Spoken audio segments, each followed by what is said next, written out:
வணக்கம் நண்பர்களே. இந்தியா இயர்புக் புத்தகத்தை யூபிஎஸ்சி சிவில் சர்வீசஸ் எக்ஸாமினேஷனுக்கு படிக்கக்கூடிய மாணவர்கள் எப்படி படிப்பது, இதை தான் நாம் அந்த வீடியோவில் டிஸ்கஸ் பண்ண போகிறோம்.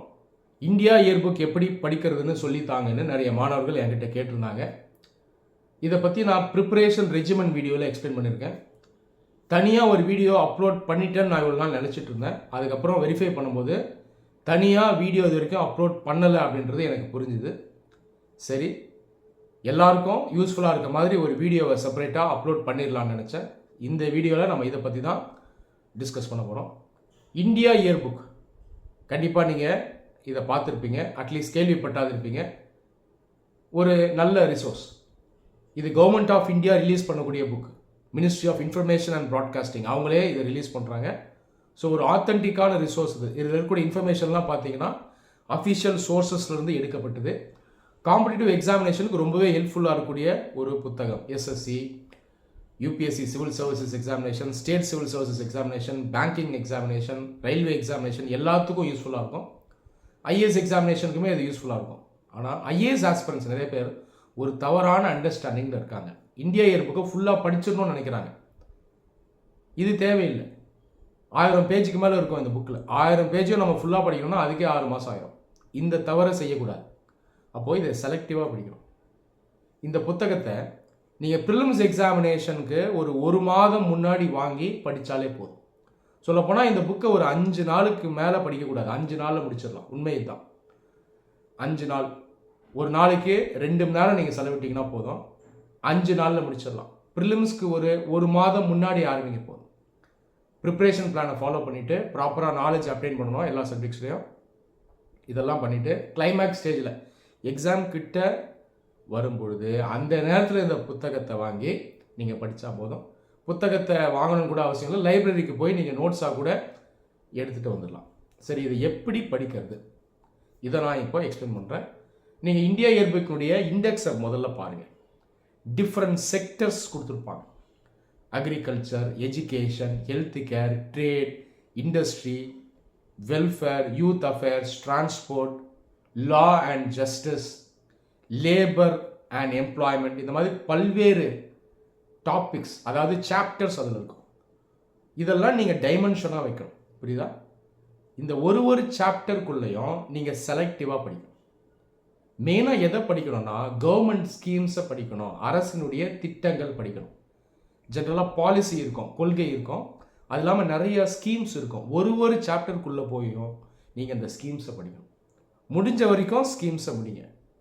லெகசி ஸ்கீம்ஸை படிக்கணும். ஒரு காலத்தில் முதல்ல கொண்டு வந்த ஸ்கீம்ஸ் அதுவும் இருக்கும். லேட்டஸ்ட்டாக எடுத்துகிட்டு வரப்பட்ட ஸ்கீம்ஸும் இருக்கும். முடிஞ்ச வரைக்கும் நீங்கள் இந்த ஸ்கீம்ஸை கவர் பண்ணணும். உதாரணத்துக்கு நீங்கள் அக்ரிகல்ச்சர் எடுக்கிறீங்க அப்படின்னா அதில் இருக்க ஸ்கீம்ஸ் எல்லாம் நீங்கள் படிக்கணும்.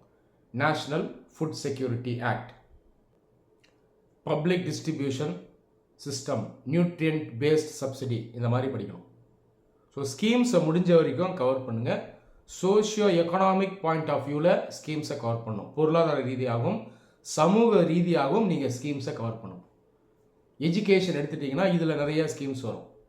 ரைட் டு எஜுகேஷன் ஒரு முக்கியமான ஸ்கீம். அது இல்லாமல் நிறைய எஜுகேஷன் ஓரியன்ட் ஸ்கீம்ஸ் பார்த்தீங்கன்னா இந்தியாவில் இருக்குது. உதாரணத்துக்கு Rashtriya Madhyamik Shiksha Abhiyan, operation black board, Navodaya Vidyalaya, ICDS scheme, இந்த மாதிரி சொல்லிட்டு போகலாம். இந்த மாதிரி நீங்கள் ஸ்கீம்ஸ் எல்லாம் படிக்கணும்.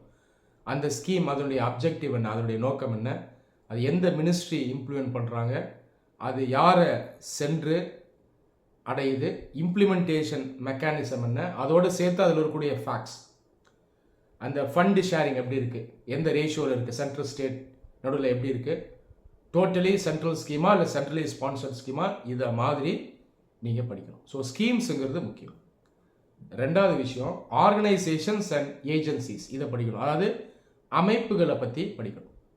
உதாரணத்துக்கு என்விரான்மெண்ட் சாப்டரில் நீங்கள் அமைப்புகள் பார்த்தீங்கன்னா நிறையா இருக்கும். Central pollution control board, national green tribunal, national biodiversity authority, tiger conservation authority, இந்த மாதிரி இருக்கும். இதெல்லாம் ஆர்கனைசேஷன்ஸ் அண்ட் ஏஜென்சிஸ். இதை நீங்கள் படிக்கணும். அமைப்புகள், எந்த வருஷம் இந்த அமைப்பு வந்துச்சு, எதற்காக வந்துச்சு, இதனுடைய வேலை என்ன, ரெஸ்பான்சிபிலிட்டி என்ன, இதை படிக்கணும். மூன்றாவது சட்டங்களை படிக்கணும், ஆக்ட்ஸ், இதை படிக்கணும். உதாரணத்துக்கு என்விரான்மெண்ட்டில் wild life protection act, environment protection act, forest protection act, forest rights act, இந்த மாதிரி சட்டங்கள்லாம் நீங்கள் லேர்ன் பண்ணணும். அடுத்த விஷயம், நிறைய முக்கியமான ரிப்போர்ட்ஸ் எல்லாம் சில ஏஜென்சிஸ் ரிலீஸ் பண்ணுவாங்க, இதை படிக்கணும். உதாரணத்துக்கு எக்கனாமி எடுத்துக்கங்களேன், consumer price index, wholesale price index, index of industrial production, இதெல்லாம் ஒரு ஏஜென்சி அவங்க வெளியிடுவாங்க. ஒரு ஏஜென்சியும் ஒரு மினிஸ்ட்ரி கீழே வரும். இதெல்லாம் நீங்கள் படிக்கணும். அதே போல் நித்தி ஆயோக், இவங்க நிறைய ரிப்போர்ட்ஸ் ரிலீஸ் பண்ணுவாங்க. இது டேட்டாவாக இருக்கலாம், ரிப்போர்ட்டாக இருக்கலாம். ஆக மொத்தம் ஏஜென்சிஸ் வெளியிடக்கூடிய அந்த தரவுகள், இதை நீங்கள் படிக்கணும். அடுத்தது முக்கியமான டேட்டா, இதை மனப்பாடம் பண்ணணும். உதாரணத்துக்கு எஜுகேஷன் சாப்டரில் போனீங்கன்னா இந்தியாவினுடைய கிராஸ் என்ரோல்மெண்ட் ரேஷியோ என்ன, பிரைமரி எஜுகேஷனில் எவ்வளோ இருக்குது, ஹையர் எஜுகேஷனில் எவ்வளோ இருக்குது, டோட்டல் லிட்ரஸி ரேட் என்ன, விமன் லிட்ரஸி ரேட் என்ன, மேல் லிட்ரஸி ரேட் என்ன, இந்த மாதிரி படிக்கணும். ஹெல்த் கேரில் போனீங்கன்னா எம்எம்ஆர் என்ன, ஐஎம்ஆர் என்ன, டோட்டல் ஃபெர்டிலிட்டி ரேட் என்ன, அண்டர் 5 மார்டாலிட்டி ரேட் என்ன, இதெல்லாம் படிக்கணும். ஒரு சில சாப்டர்ஸில் ஆக்சுவல் டேட்டாவை அப்படியே மனப்பாடம் பண்ணணும். உதாரணத்துக்கு சென்சஸ் சம்மந்தமான டேட்டாவை அப்படியே மனப்பாடம் பண்ணிடுங்க. ஒரு சில சாப்டர் பார்த்தீங்கன்னா அந்த டேட்டாவுடைய ட்ரெண்டை பார்த்தா போதும், அப்சல்யூட் டேட்டாவை எடுக்க வேணாம், ட்ரெண்டு பார்த்தா போதும். மெயினாக எக்கனாமி ஓரியன்ட் சாப்டர்ஸில் இந்த மாதிரி நீங்கள் ட்ரெண்ட் எடுக்கிற மாதிரி இருக்கும்.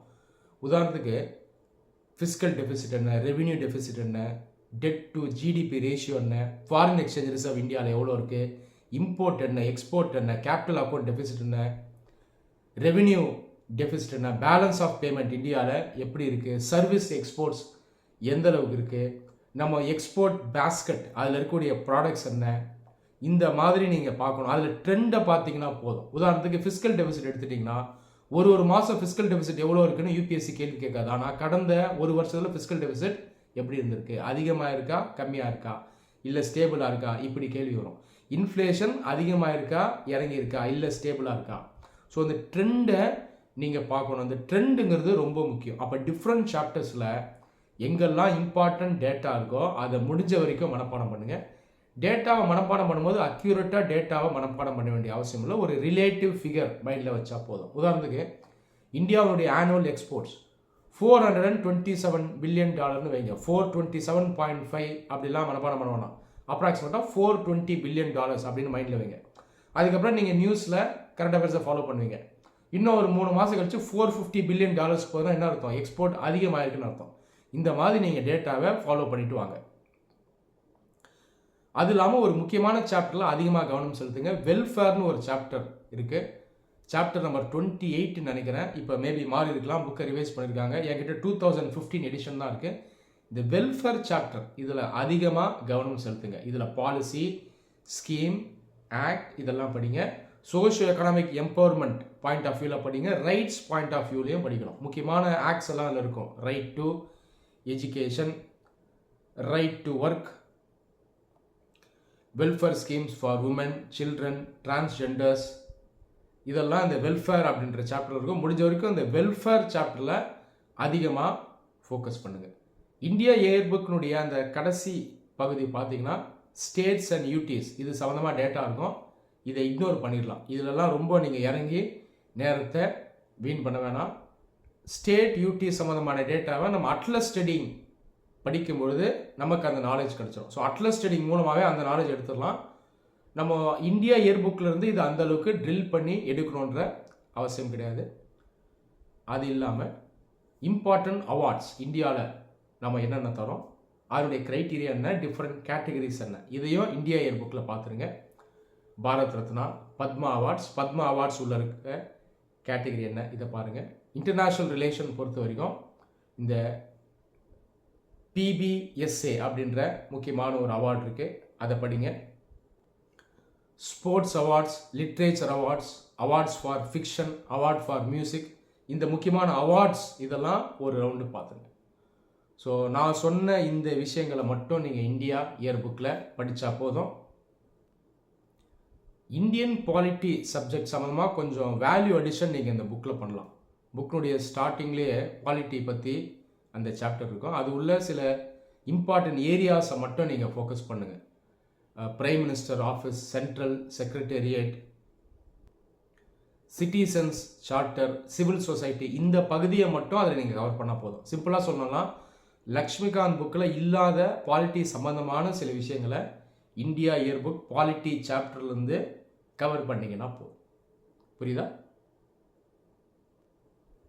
நான் சொன்ன மாதிரி படிச்சிங்கன்னா இந்த புக்கை நீங்கள் 5 நாளில் முடிச்சிடலாம். டோட்டலாக 15 ஹவர்ஸில் நீங்கள் கம்ப்ளீட் பண்ணிடலாம். 3 hours into 5 days. இந்த வீடியோ உங்கள் எல்லாருக்கும் ஹெல்ப்ஃபுல்லாக இருந்திருக்கும் நம்புகிறேன். நன்றி.